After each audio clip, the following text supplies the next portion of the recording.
Google is finally launching a phone in India. Yes, the Pixel 6a is coming here almost 2 years after Google launched the Pixel 4a. And Google has always had a lot of admirers in the country, but it has mostly disappointed them in last 2 years or so. It skipped the Pixel 5a, even the 6 and 6 Pro didn't make it to India. And from what we know, even the Pixel 4a was a very different sort of a device, compact, mid-range, minimalist. And maybe the Pixel 6a won't be much different. It's not going to be a flagship. Google has obviously reserved a lot of features for the Pixel 6 and 6 Pro. It's going to be a mid-range device, again mid-premium device, competing in that rupees 40,000 segment, and selling it won't be easy. Why?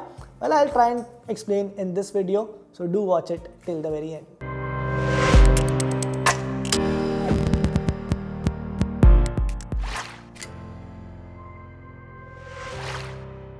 There are a lot of reasons why I feel that even though there's a lot of excitement around the Pixel 6a, selling it won't be as easy as it sounds. And the first is the rise of the mid-premium smartphone category. If you look at the US pricing for Pixel 4a, and if you convert it, I think it's going to be priced between rupees 35 to 40,000 in the Indian market. And now that's a category that has a lot of options, lot of smartphones launching in. In fact, the whole rupees 25,000 to 40,000 market has really took up in the last couple of years. You have to factor in the last time Google launched a phone in this country.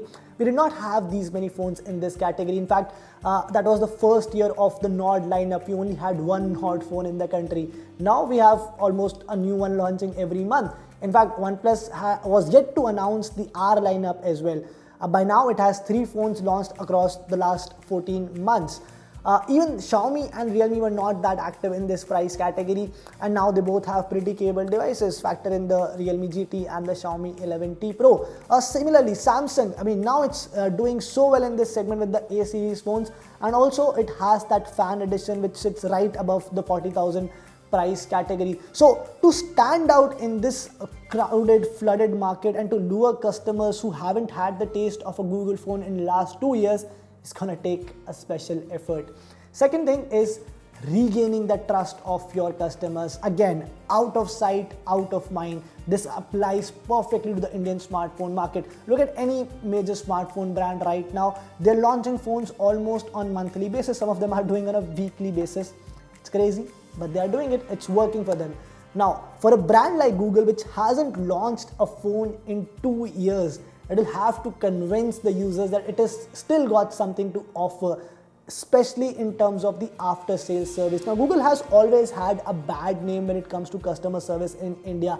Now, with it being out of the smartphone market for nearly 2 years, I'm not sure how it's gonna, sort of support the eventual customers or buyers. So that's one thing that I will have to keep an eye on.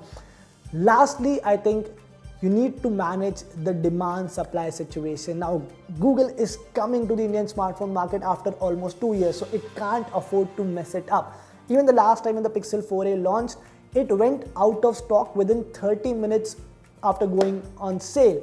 Now, a part of it was, of course, that there was a lot of demand or excitement for that phone, but a part was also that Google probably failed to manage or meet the demand that was out there. This time, it can't afford to do that.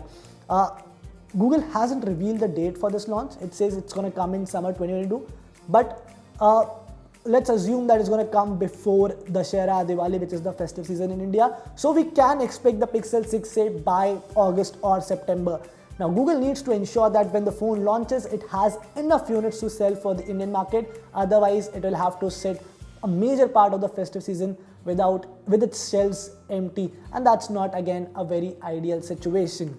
So yeah, these are things that I feel, the challenges that are out there for Google if it wants to sell the Pixel 6a, especially in this fast growing sort of market. What do you think? Are you really excited for the Pixel 6a? How much do you want it to be priced? Let me know in the comments section, and keep following Fiiber.